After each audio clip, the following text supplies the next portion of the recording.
नमस्कार, आपण पाहत आहात पुणे लाईव्ह न्यूज. पाहुयात दिवसभरातील ठळक घडामोडी. चाकण शहराच्या मध्यवर्ती भागात चौघांनी मिळून एकाचा बर्फ फोडण्याचा लोखंडी टोचा आणि फरशी डोक्यात घालून अत्यंत निर्घृणपणे खून केल्याची धक्कादायक घटना शनिवारी दिनांक 14 फेब्रुवारी 2026 रोजी सायंकाळी 5च्या सुमारास घडली आहे. चाकणमधील नेहरू चौकाच्या लगत वडारवस्ती भागात सदरची ही घटना घडली आहे. प्रथमेश शशिकांत माने, वय वर्ष 20, सध्या राहणार निघोजे, तालुका खेड, जिल्हा पुणे असे खून करण्यात आलेल्या तरुणाचे नाव आहे. या प्रकरणी चौघांवर गुन्हा दाखल करण्यात आला असून दोघांना ताब्यात घेण्यात आले आहे.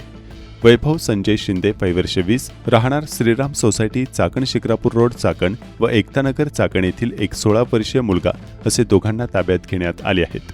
तर 17 वर्षांचा मुलगा आणि 19 वर्षांचा एक तरुण खुनाच्या घटनेनंतर फरारी झाले आहेत. पोलिसांकडून प्राप्त होत असलेल्या माहितीनुसार चाकण शहराच्या मध्यवर्ती भागात नेहरू चौकाच्या लगत वडारवस्ती भागातील एका गल्लीत तरुणांमध्ये जुने भांडण व पैशाच्या कारणावरून वाद झाला. त्यानंतर चौघांनी प्रथमेशच्या मानेत बर्फ फोडण्याचा लोखंडी टोचा मारला, तसेच डोक्यात मोठी फरशी घालून प्रथमेश याच जागीच ठार केले. चाकण पोलिसांनी घटनास्थळाचा पंचनामा केला असून दोघांना ताब्यात घेतले आहे. चाकण शहरातील याच जागेवर मागील काही काळात गंभीर हाणामाऱ्या आणि खून झालेले आहेत.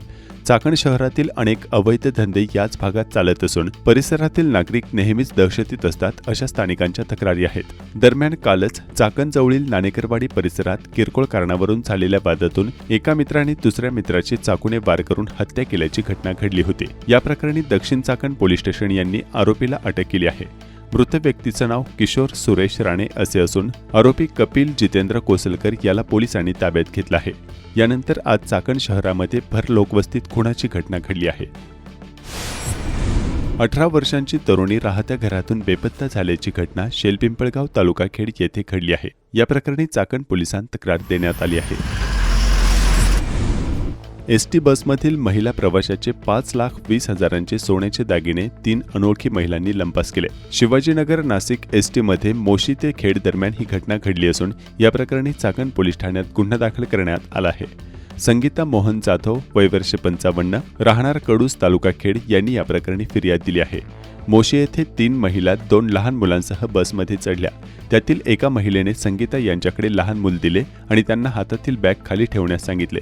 दुसरी महिला गप्पा मारून संगीता यांचे लक्ष वेधत असताना खाली बसलेल्या 2 महिलांनी बॅगेतील दागिने लंपास केले.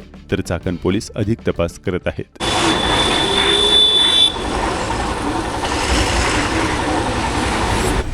होलेवाडी तालुका खेडगावाच्या हद्दीमध्ये पाबळवरून राजगुरुनगरकडे निघालेला मद्यधुंद मोटार कार चालक भरधाव वेगात एका हॉटेलमध्ये शिरला. या ठिकाणी असलेले 4 युवक या अपघातात बचावल्याचे स्थानिकांनी कळवले आहे. चाकण औद्योगिक भागातील महामार्गावरून मोठ्या प्रमाणावर अवजड वाहतूक होत आहे.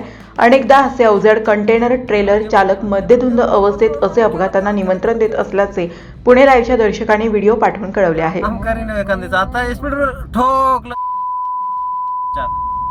ठोकला असता आता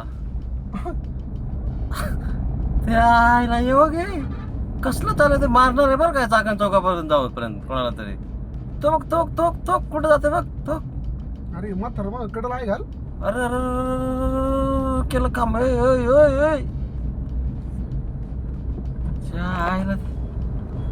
ते बघ ते बघ ते बघ ते अरे ठोकणार भाऊ या 100% 100% ठोकणार. ते बघ आहे का चायला रे वा.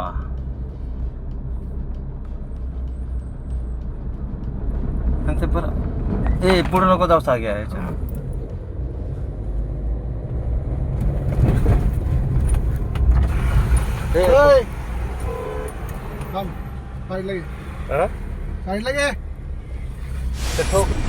खेड तालुक्यातील रेटवडी घाटवस्ती येथील विष्णू दुबे यांच्या घरातून काल रात्री बिबट्याने कुत्र्याला पळवून नेल्याचे स्थानिकांनी कळवले आहे.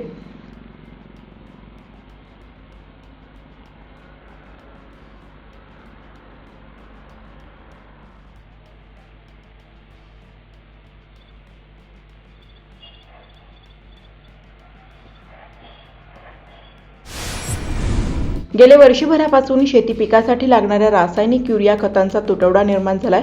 शेतकऱ्यांना कामधंदे सोडून युरियाची गोण मिळवण्यासाठी आधार कार्ड घेऊन दुकानासमोर रांगा लावण्याची वेळ आली आहे. राजगुरुनगरमध्ये शनिवारी अशा रांगा लागल्या होत्या. महाशिवरात्री निमित्ताने उपवासाचे पदार्थ व रताळ्यांची बाजारात मोठी आवक झाली आहे. रताळ्यांची प्रति किलोला 40 रुपये दराने विक्री होत आहे.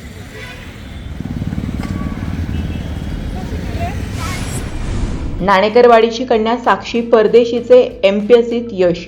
चाकण येथील शेतकरी कुटुंबातील साक्षी संजय परदेशी हिने महाराष्ट्र लोकसेवा आयोगाच्या एमपीएससी परीक्षेत पहिल्याच प्रयत्नात यश मिळवत कृषी अधिकारी वर्ग 2 पद मिळवलं आहे. तिच्या या यशाबद्दल नाणेकरवाडी व चाकण परिसरातून तिचे अभिनंदन होत आहे. साक्षीने कोणतीही खासगी शिकवणी न लावता केवळ स्व अभ्यासावर यश संपादन केले आहे. तिचे वडील शेतकरी तर तिची आई फार्मसी झालेली आहे.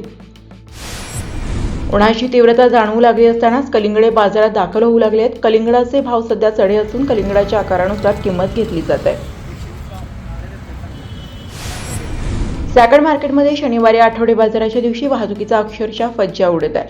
अस्ताव्यस्त पार्किंग आणि रस्त्यात उभी करण्यात येणारी वाहने यामुळे असे चित्र निर्माण होत असल्याचे शेतकरी सांगत आहेत. अशीच स्थिती मार्केटच्या समोरील भागात देखील जुन्या पुणे नाशिक रस्त्यावर होत असून नागरिकांना कोंडीत अडकून पडावे लागत आहे. चाकण शहरातील पठारवाडी, आगरवाडी व राक्षेवाडी भागात मागील 3 दिवसांपासून वीज पुरवठा खंडित झाला असून चाकण ते काळूस रस्त्याचे काम देखील रखडलेले आहे. या भागातील नागरिकांनी तक्रारी केल्यानंतर नगराध्यक्ष मनीषा गोरे, उपनगराध्यक्ष सुवर्णा राक्षे आदींनी या भागाला भेट देत संबंधित अधिकाऱ्यांना तातडीने काम करण्याच्या सूचना देण्यात आल्या आहेत. यावेळी स्थानिक कार्यकर्ते उपस्थित होते.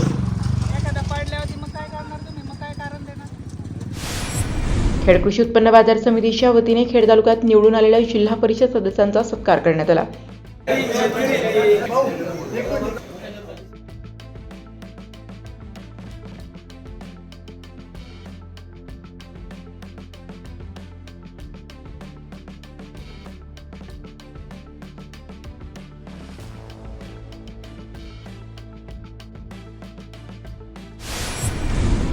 खेड कृषी उत्पन्न बाजार समितीच्या चाकण येथील महात्मा फुले मार्केटमध्ये शनिवारी 14 फेब्रुवारी 2026 रोजी कांद्याची प्रचंड आवक झाली.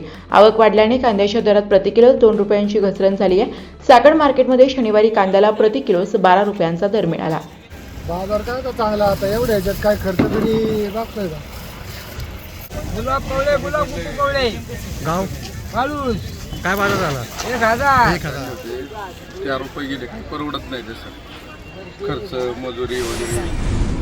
जिल्ह्यातील रस्ते अपघातातील मृत्यूंचे प्रमाण कमी करण्यासाठी अपघातग्रस्त ब्लॅक स्पॉट भागांवर तातडीने उपाययोजना राबवणे, वाहतूक नियमांचे उल्लंघन करणाऱ्यांवर कठोर दंडात्मक कारवाई करून परवाने रद्द करणे, तसेच अनधिकृत होर्डिंग हटवण्यासाठी 21 दिवसांची नोटीस देऊन कारवाई करणे यासह घाट मार्गांवर लेन ओलांडण्यास प्रतिबंध घालण्याच्या स्पष्ट सूचना जिल्हाधिकारी जितेंद्र रुडी यांनी दिल्या.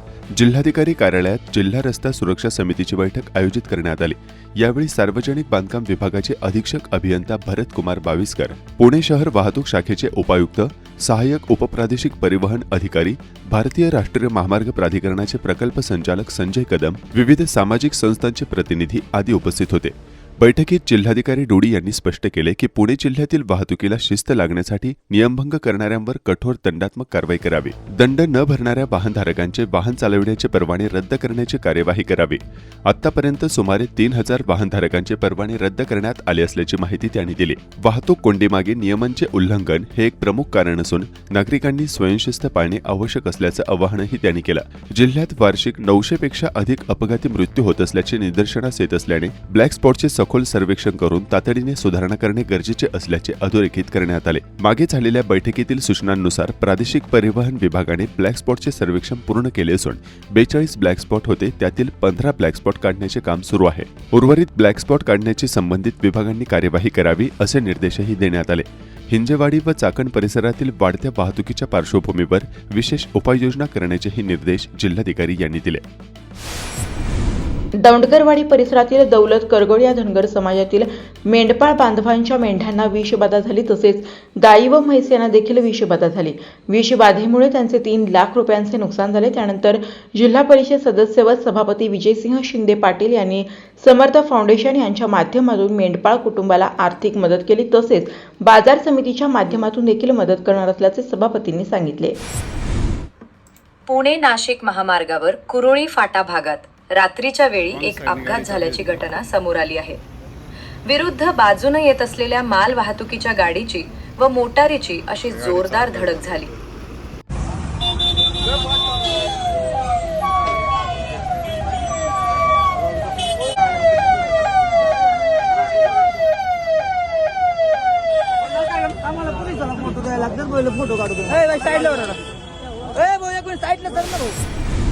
खेड कृषी उत्पन्न बाजार समितीच्या चाकणीतील महात्मा फुले मार्केटमध्ये शनिवारी 14 फेब्रुवारी 2026 रोजी तरकारी मालाची आवक आणि भाव काय होते जाणून घेऊया. खेड कृषी उत्पन्न बाजार समिती उपबाजार महात्मा फुले मार्केट यार्ड या ठिकाणी फळभाज्या असेल पालेभाज्या असेल यांची प्रचंड आवक झालेली आहे, परंतु बाजार भाव काहीसे कमी झालेले आहेत. आज रोजी कोबी असेल, कोबी 4 ते 5 रुपये किलो झालेले, फुलावरचे भाव 10 ते 15 रुपये किलो आहे, वांगे 20 ते 25 रुपये किलो आहे, टमाटी 10 ते 12 रुपये किलो आहे, कारल्याचे भाव टिकून आहे, कारली 50 रुपये किलो आहे, गवारीचे भावसुद्धा टिकून आहे, गवारी 80 ते 100 रुपये किलो आहे, दुधी भोपळासुद्धा 20 ते 25 रुपये किलो आहे, डांगर भोपळासुद्धा 10 ते 15 रुपये किलो आहे, शेवग्याचे भावसुद्धा 80 ते 90 रुपये, मिरचीचे भाव ज्वेलरी मिरची असेल, ज्वेलरी मिरची 50 ते 55 रुपये आहे, त्याचप्रमाणे काळी मिरची असेल ती 80 ते 100 रुपये किलो आहे, दोडकासुद्धा 50 रुपये किलो आहे, शिमला 40 ते 45 रुपये किलो आहे, श्रावणी घेवडा असेल तो 20 ते 30 रुपये किलो आहे, वालवर 20 ते 25 रुपये किलो आहे, चवळीसुद्धा 25 ते 30 रुपये किलो आहे, तोंडली 30 ते 35 रुपये किलो आहे, राजमा 40 ते 50 रुपये किलो आहे, पावटासुद्धा 40 रुपये किलो आहे, भेंडीसुद्धा 40 ते 50 रुपये किलो आहे, गाजरसुद्धा 15 ते 20 रुपये किलो आहे, त्याचप्रमाणे घोसाळे असेल, घोसाळे 20 ते 30 रुपये किलो आहे, बीट 10 ते 15 रुपये किलो आहे, काकडी 15 ते 20 रुपये किलो आहे, तूर 60 ते 70 रुपये किलो आहे, पापडे असेल, पापडे 20 ते 25 रुपये किलो आहे, वाटाणासुद्धा 22 ते 28 रुपये किलो आहे, त्याचप्रमाणे पालेभाज्या असेल, पालेभाज्यामध्ये मेथी असेल, मेथी 8 ते 10 रुपयाला गड्डी आहे, कोथिंबीर 10 ते 12 रुपयाला गड्डी आहे, त्याचप्रमाणे शापो असेल, शापो 5 ते 6 रुपयाला गड्डी आहे, त्याचप्रमाणे पालक असेल, पालकसुद्धा 4 ते 5 रुपयाला गड्डी आहे, त्याचप्रमाणे उद्या शिवरात्री असल्यामुळे रताळाची आवक हे प्रचंड झालेली आहे, रताळाचे भाव बरेचशा प्रमाणात घसरलेले आहेत, रताळे 15 ते 20 रुपये किलो झालेले. नमस्कार, आपण पाहत आहात पुणे लाईव्ह न्यूज.